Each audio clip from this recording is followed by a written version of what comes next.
So, thank you for the amazing film. Um, Such an interesting moment to be talking with both of you. But let's just get started on how this film came about. Abby Ginsberg, director, how did you approach this amazing figure, this public servant par excellence, to take on this project? How did you convince her? She's a pretty busy gal. A, she was very busy, and B, she was very resistant. So it took a while to get Barbara to, kind of agree to participate in this. And I don't think she appreciated what it took to make a movie. And I don't think I appreciated just how busy she was. So we had, to find the time to do the interviews and to follow her around and so on was complicated. I'm going to let Barbara say why she finally agreed. But for me, let me say why I wanted to make the film. Great. I am one of Barbara's constituents, and I have always felt incredibly blessed by that.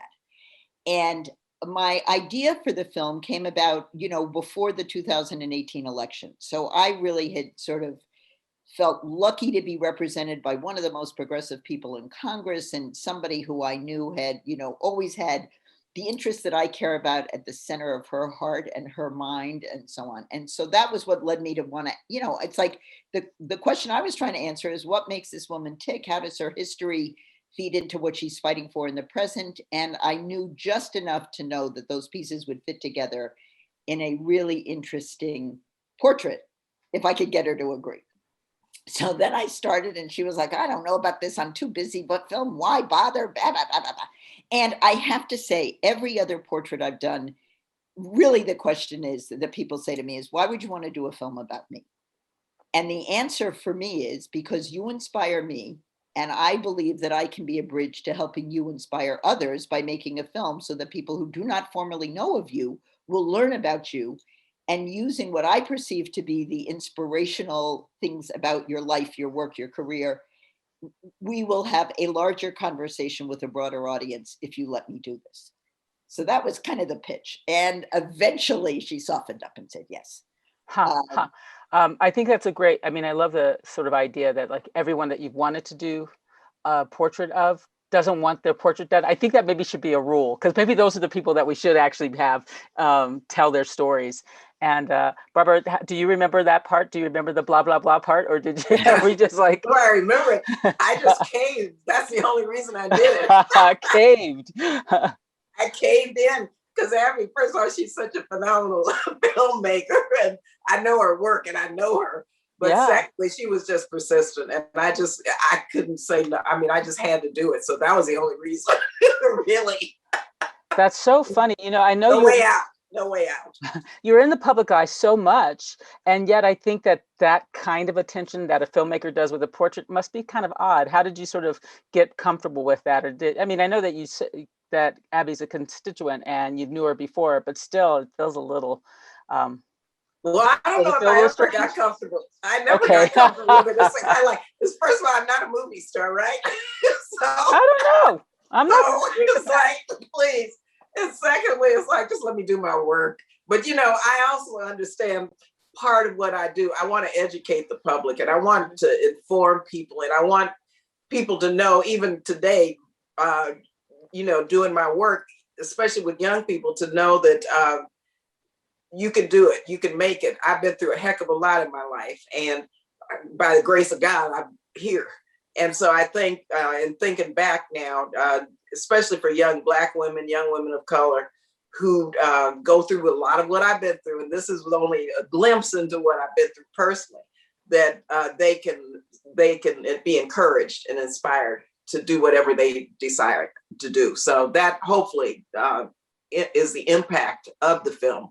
But believe you me, I just feel like I'm a public servant, I'm an elected official, and I have no option. And hopefully the film and I think it does set out why I don't have any option, but Abby really captured that.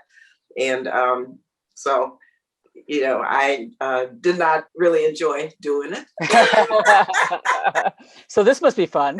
I couldn't even get it. I did not have any makeup. When you do a film, you're supposed to have a makeup artist. You're supposed to be cute. You're supposed to have lashes on. And oh God, when I look at myself, I almost pictures. I said, oh, Lord have mercy. So anyway. Well, you are very Yeah. modest, and I'm not going to agree with any of that because you look great and you look great, and also you're doing the work of greatness. So let's like go with that, which is probably the most important lesson you could teach many of us, is that the work really matters a great deal. Tell me about this like congressional district of yours, because you've been in Congress for over 2 decades now, right? 23, yeah, since Yeah, 98. you're sort of Since 98. that's pretty amazing. And I know that the film is called, Truth to Power. Barbara Lee speaks for me, but speaking for a constituency over the decades is really interesting. Could you tell us a little bit about like how that works? And I did work for our beloved Congressman Ron For Dell for That's 11 right. years. And that was in the legislature for 7.5 years. So God, that's more than half my life. And I Well, just I was about to say that's all your life. So there you that's have all it. my You look life. young. Yeah, I mean, really. And so I believe, people need a link to their government, and they need their government to become closer to them because it's for the people, right? People have the rights that the Constitution provides. A lot of people don't even know what those rights are. And so those that are wealthy and powerful and have money and contacts, they know how to make government work for them. But people in my district, especially the low income people, I have a very diverse district, an immigrant district.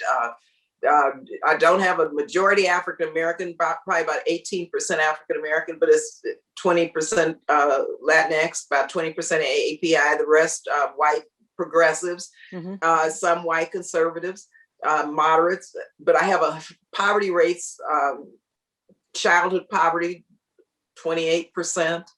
Average Black income, household income is like $45,000, whereas in the white community, average income is probably about 150,000. You know what I mean? So the gaps and the disparities are glaring in my district. And so I have to fight for people who don't have a voice and who don't have access and who the government is trying to destroy their lives. I mean, and so my job is about trying to enhance the quality of life for them, at the same time empowering them to take control and to know that they have to demand accountability out of their elected officials at all levels. And so I'm doing like a lot at the same time of representation. Absolutely. Trying to empower people to use, to know that it's their government, they're paying taxes. They need to make sure that their officials and their government responds to them. And I just want to say one thing. It's I remember this is like all pre-pandemic filming that I did, but I filmed 3 town halls that Barbara sponsored with her constituents. And I was like, this is sort of amazing, because she was bringing people to the district so that people in the district, could have a really kind of deep conversation about a lot of the issues that she was working on in Washington. So it was like the idea of educating your own district about the issues of the day so that they in turn can be more educated when they, make requests or demands or whatever about what they need. And so that kind of interaction between the elected representative and her constituents, and the fact that there were always hundreds of people at these events, I thought was really, I didn't know if it was unique, but it seemed pretty unique to me. And so that, that was part of what I was trying to show, is that here is this, Congresswoman's relationship to her constituents. Yeah, and Abby, you remember, I think you filmed this one. This was right after that 45th was elected, Trump.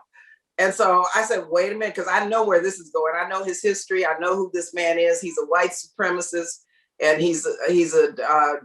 has dictatorial tendencies. So immediately I brought John Dean and Malcolm Nance to Berkeley so they could understand the facts about who this man was and why we needed to begin to talk about impeachment. This was early on. Well, there were 1,000 people there. Yeah. And they was like, what do you know? Yeah, we think so. But I brought in these experts to say, these are the signs and this is what we're going to have to do.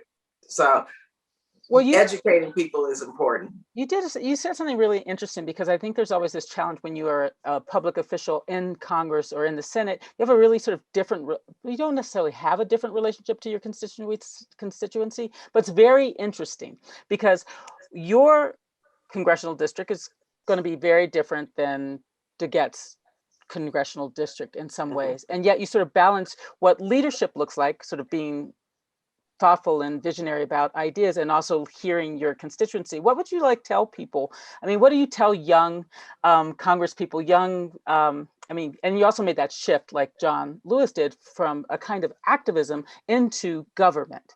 And that's a different dance. And I wonder, I mean, you do it so well. You actually are a person who was like the lone dissenter about a war. I mean, I'm sorry. I think my dad played bridge with your dad, and I heard about you. I mean, if your father lives in like Sun City West for a while, then Yes, my dad and your where he dad lived. were in a That's men's where he they lived. were in a men's bridge group Wow. when you did that. Wow. And my parents would That's talk where he about. lived. That's Yep, where he yep. lived. And So he did my was, dad and mom. So, oh my so God. Well, um, you know, listen, oh God, that is really something. That is remarkable. But you know, part of what you have to do is, and I tell those who are newly elected, you have to, yes, listen to your constituents and reflect their issues and their input and their ideas. But you also have to lead. And there are those moments when you can't just like around that blank check that that I voted against. right. My constituents, progress, everybody was like, we got to we got to get a revenge, which is okay because everyone was angry. The country had been attacked, the whole 9 yards. But I said, no, no, no. This is going to set the stage for perpetual war. It's given a blank check to not only this president, but any president to continue to use force without coming to Congress.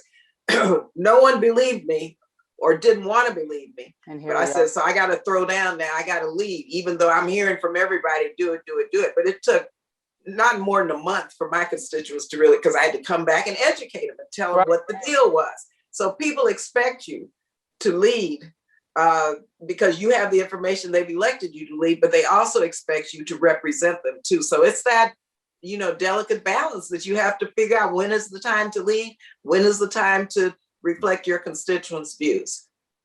That's great. I mean, and I guess that also leads to another question just about sort of your style of leadership, which I think is like, yes, it's like lead, listen, lead, listen. It's like so interesting, that dance. And I think you do it really beautifully. But you also have, it seems to me, you also know how to work with people that don't, you know, to try to bring people towards working together. It's like there's an American pragmatism that seems to be sort of blown out of, you know, just not existing right now. And you represent that in some ways. So what's that speech to youngins about? Because youngins don't compromise, right?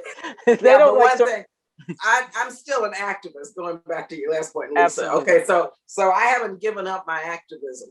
And I think if I did that, then I couldn't be effective in doing what I do in Congress. So I consider myself, and I think John Lewis still considered himself an activist, an activist legislator.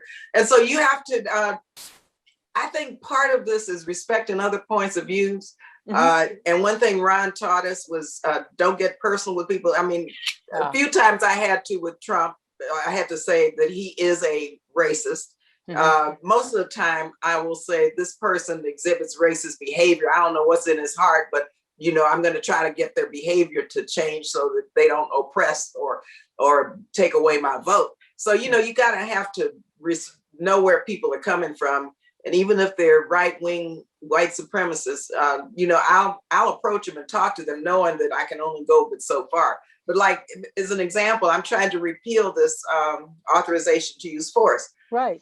And in the movie, okay, Walter Jones, God bless his soul, you know, we started working and then we brought in a few more Republicans. Then Walter would call me and say, well, maybe if we say this to this one and help him understand it's this issue also, maybe he'll come around. So now, you know, and I've been working on this for years. It's gotten through the Congress, got stuck in the Senate, but never had a formal hearing. Well, just last week, we had a hearing in the Foreign Affairs Committee, and 2 Republicans voted for it, who were 2 that I never would have expected. But I had called them ahead of time, talked to them on the phone, you know, checked to see out who they were, you know, because now I'm checking to see did they vote to not certify the Electoral College vote. Are they Trumpites or not? You know, do I really want to talk to them or not? That this now has another level of do I really want to talk to these people after January 6th? But so you just have to kind of know your goal and manage how you approach people, and not because I think the personal attacks are bad. I don't care where they're coming from, unless a person is so destructive as Donald Trump. But for the most part, I try to stay above the fray in terms of personal attacks. And so I can go to them and work with them on issues.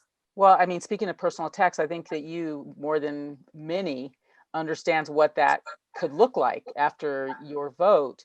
How long did it take? I mean, you said your constituents took about a month to sort of educating to come around and not torment you. But how long did it really take for people to, do you still ever get like blowback from that vote still? Or have we all sort of like gone, well, you know what, she was kind of right? She was Most people have said that now, but I still get a lot of blowback, especially when I'm talking about on TV. I get little, threats and what have you. But let me tell you, I have one story just to show you how things work. I was, I supported Kamala Harris for president, and so I was a surrogate and went all around the country working with her team to try to get her elected as president. So I was in South Carolina. And Abby, I don't know if I told you this story or have I told it before. I was in South Carolina, a lot of security, naturally. And I spoke on behalf of Senator Harris, why I was supporting her for president. And then there was this tall, big white guy with a little kid coming right at me. And everyone got a little nervous, came right at me. He said, no, I had to come see you. He said, and I want my son to be here and witness this. I want him to hear me apologize to you. And he had tears in his eyes.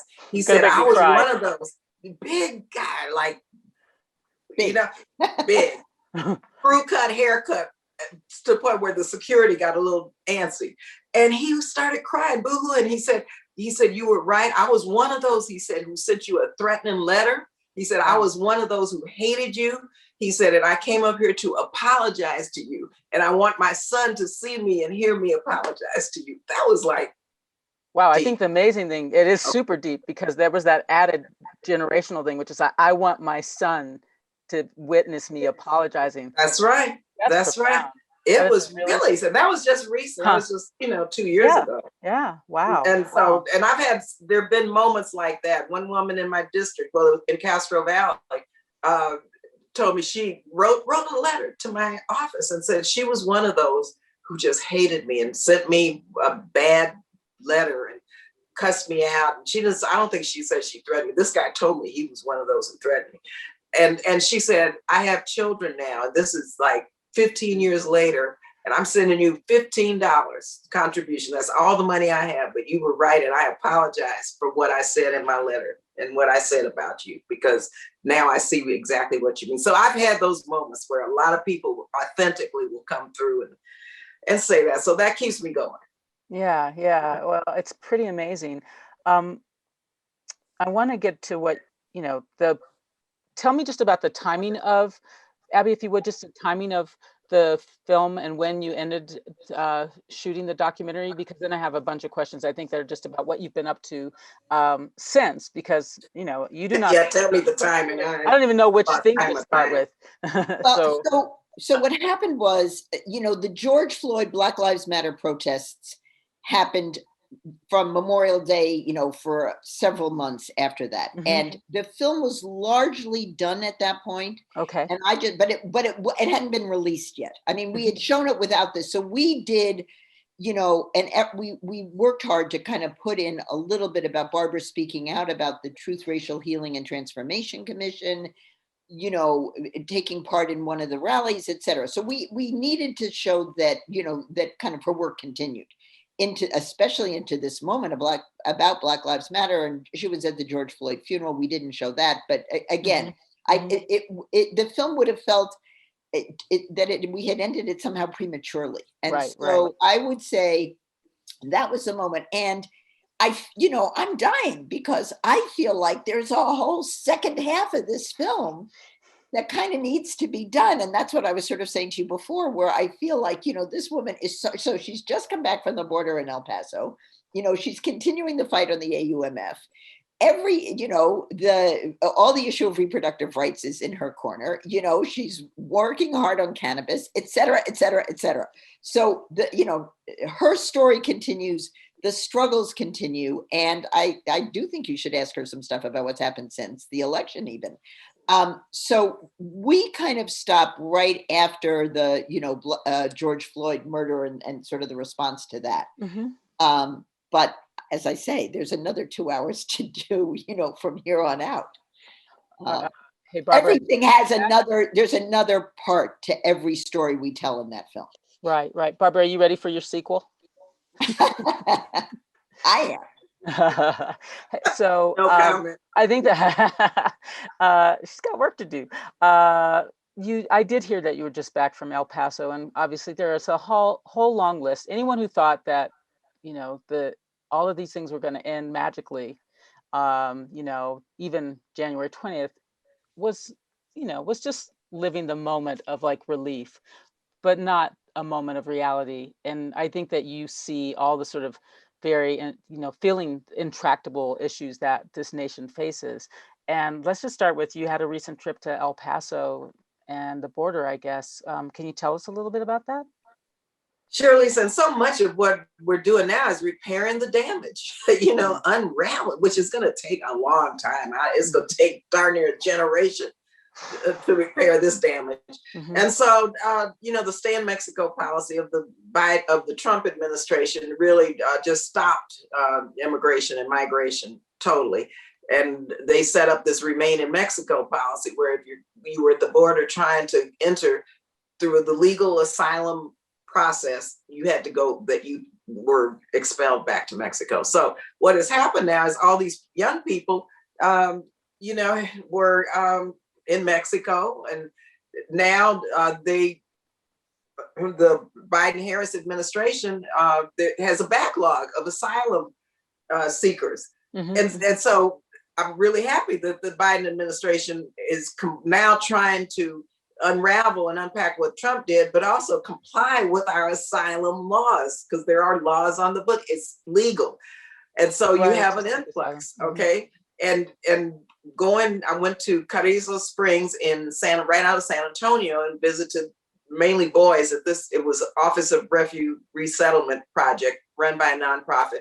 And that facility was a lot better than what I saw. I'd been to McAllen under Trump administration and Homestead. So this was a much more humane facility where the kids go to school. They're there, they play outside, they have little suites where they sleep in, but they're held there too long. They need the processing so they can get, most of these kids, 80% have family members already in the United States. And so the processing time takes much too long. These kids are traumatized because they've had to go through treachery. They made a treacherous journey from their home countries. And so they need to get home, or to someone they love. So we're trying now to make sure that we try to get these processes established where we have more social workers, more case managers, and more people to ensure that these kids can get out within a few days to where they should go. Naturally, you have to check for trafficking and sex offenders, and you have to do background checks of their sponsors. But most of them have parents or aunts or uncles here. So that was in San Antonio. But then going to El Paso, we went to the border, and then we went to the Customs and Border Patrol facility, which is totally like night and day from the Office of Refugee Resettlement, because this is run by the Border Patrol, Customs CBP. Now, these Border Patrol people were hired to do what? To secure the border, to patrol the border, period, not take care of kids. Yes, they have they have 1,005 mandate. kids. Yeah, like in a jail. And these kids are just totally traumatized.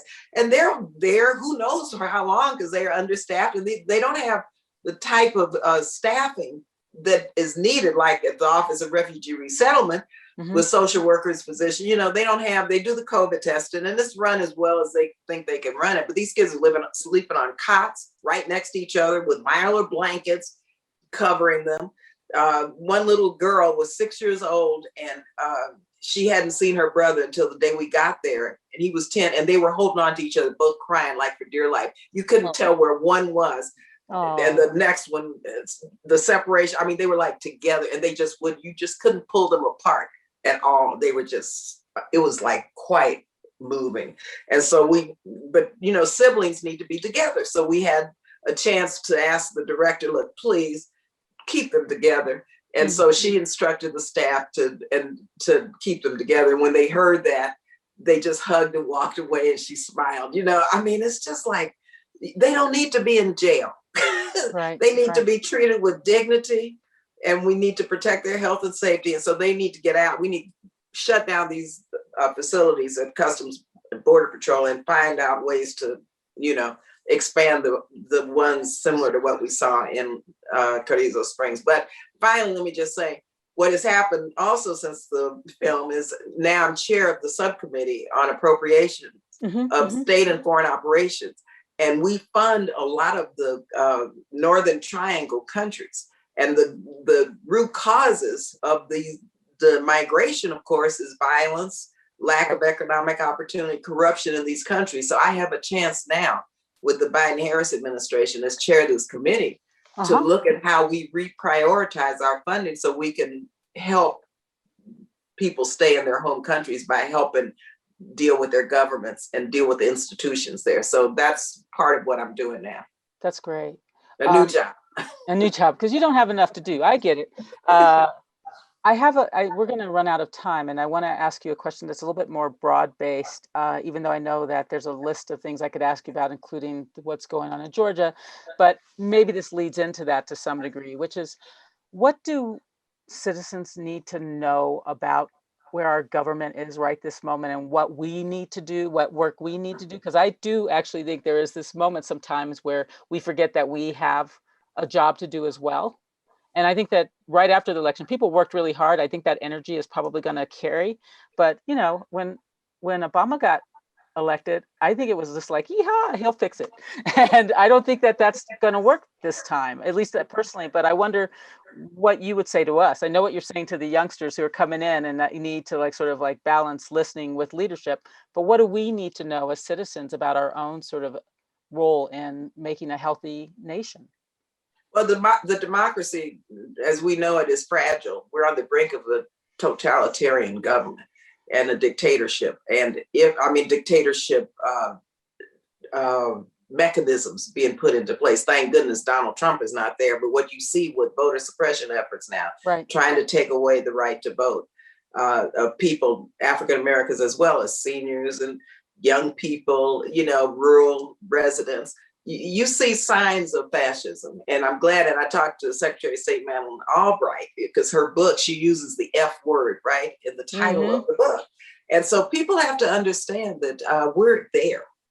And we have to push back really hard, because if you put this in a historical context, you look at the signs, you see what happened January 6th. You see how they brought, the Confederate flag. You see how they had the noose. You see the Nazi symbols and all the signs are there.